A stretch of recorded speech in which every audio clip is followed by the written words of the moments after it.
Hello mga manay! Hi, bitch. Pero di man ako dito nadadangag. Silensyo man lang ang boses ko. Siyempre, tibad ayo maka-report sa akin. Nagrabe man ya ding Pilipina maka-Suryaw dede. Mga busy lang ang mga birds. Nagaparakaran tasinda. Taraguan so mga banis. Tanakita ninda ako. Nakatakot. Akala ninda kakaanin ko sinda. Hindi. No way. Nga nga ako magaparakaon saan sa inda. Anyway, didi ako sana tad na mon. Wara lang. Gusto ko lang magagyagi. Nga nga. Bawal? Hindi. Hindi man bawal tabi.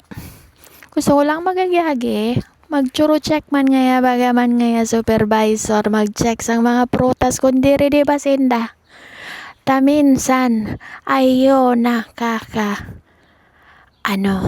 adon dede na mga to na nga ni so usad na sa chipmunks. Ay nako, gurang na talaga kita, hindi ko na naman na raramdaman kung ano yatong inayopak na yata. So, ay bala siya. Letter S, squirrel. Bakit tanaraman ko na naman. Squirrel. Piyabantayan ko. Tatibad maubos ang apples namon. Tapos, peras.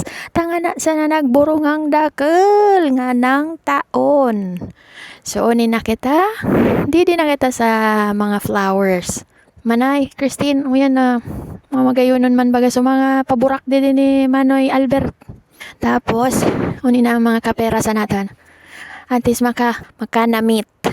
Di kita sa may likod-likod. Baga man sa dakiliun man ngaya ang ang natad man ang kalupain.